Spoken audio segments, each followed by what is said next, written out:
Di tengah gemuruh perjuangan kemerdekaan Indonesia, ada satu nama yang begitu berani, cerdas, namun tragis. Dia adalah Tan Malaka. Ia bukan sekedar hanya seorang pahlawan nasional, tapi juga seorang pemikir revolusioner yang hidupnya penuh kontradiksi. Diakui sebagai salah satu tokoh besar bangsa, tapi ia juga dihukum mati oleh bangsanya sendiri. Namanya pernah dilupakan, gagasan-gagasannya pernah dianggap berbahaya, tapi sejarah punya cara sendiri untuk membalas jasanya. Inilah kisah Tan Malaka, seorang pahlawan revolusioner, pemikir visioner, namun sekaligus pengkhianat di mata bangsanya sendiri.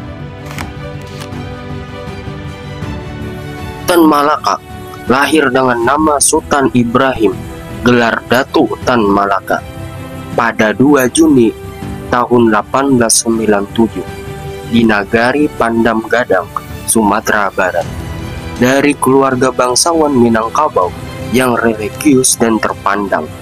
Sejak kecil, Tan Malaka menunjukkan kecerdasan yang luar biasa. Ia belajar di sekolah raja di Bukit Tinggi, sebuah sekolah elit Belanda untuk pribumi. Karena prestasinya, ia mendapatkan beasiswa ke Belanda pada usia muda, melanjutkan studi ke sekolah guru pemerintah di Haarlem, Belanda. Di sanalah pemikiran-pemikiran kiri mulai menyentuhnya. Ia membaca karya-karya Karl Marx, Lenin, dan tokoh-tokoh sosialis Eropa. Lalu perlahan mulai merumuskan pandangan kritis terhadap kolonialisme dan kapitalisme.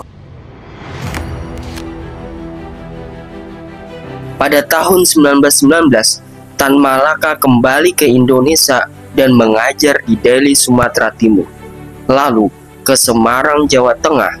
Namun, ia bukan guru biasa. Ia menggunakan ruang kelas untuk menyadarkan murid dan rakyat tentang ketimpangan, penjajahan, dan perlawanan terhadap Belanda.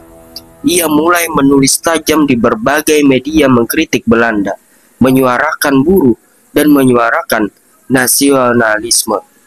Ia bergabung dengan Sarekat Islam, namun segera beralih ke ISDP, kelompok radikal kiri yang menjadi cikal bakal PKI, Partai Komunis Indonesia.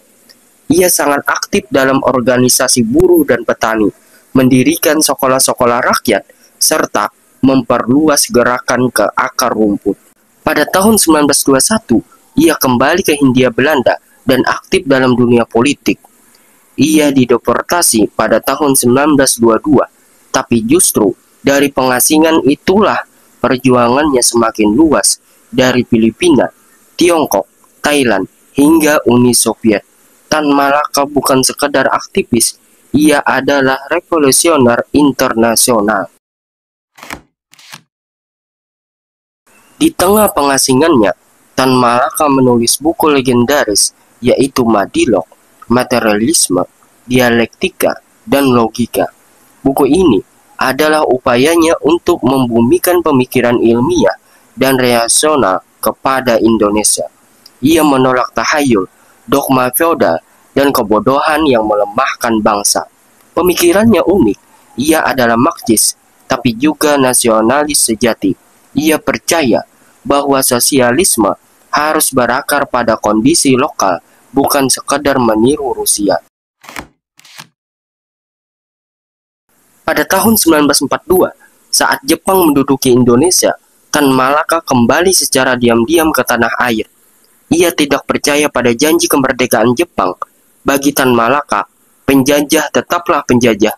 Setelah proklamasi 17 Agustus 1945, ia muncul kembali dan membentuk Persatuan Perjuangan, sebuah organisasi yang menuntut kemerdekaan total tanpa kompromi dengan Belanda. Ia bahkan mengusulkan agar Soekarno-Hatta ditangkap karena dianggap terlalu lunak pada Belanda dan sekutu. Pandangannya yang ekstrim membuatnya dijatuhi oleh elit Republik. Tan Malaka ditangkap oleh pemerintahan Indonesia sendiri pada tahun 1946 karena dianggap mengganggu stabilitas Setelah dibebaskan, ia bergerilya di Jawa Timur. Namun, pada tanggal 21 Februari 1949, di sebuah desa kecil di Kediri, Tan Malaka dieksekusi oleh pasukan Tentara Republik Indonesia di bawah komando Mayor Sabarudin tanpa proses pengadilan. Ia dibunuh oleh tentaranya sendiri. Dia mati tanpa nisan. Tak ada ucapan kenegaraan. Tak ada penghormatan bagi pahlawan untuknya. Selama puluhan tahun, nama Tan Malaka nyaris tak pernah disebutkan dalam buku-buku sejarah yang ada di sekolah-sekolah Indonesia. Apakah karena ia komunis? Atau karena ia terlalu vokal? Baru pada tahun 1963, Presiden Soekarno secara resmi mengakui Tan Malaka sebagai pahlawan nasional. Namun, pengakuan itu datang sangatlah terlambat. Ia telah menjadi korban dari konflik ideologis dan kepentingan politik yang membelah bangsa. Tan Malaka adalah paradoks. Ia pahlawan yang dihianati. Tan Malaka adalah paradoks. Ia pahlawan yang dianggap pengkhianat dan dibunuh oleh bangsanya sendiri. Ia visioner sekaligus terasing.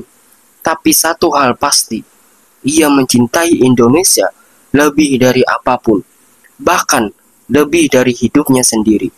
Kisahnya adalah peringatan bahwa dalam sejarah bangsa, kebenaran tak selalu menang dan pahlawan bisa dibunuh oleh bangsanya sendiri.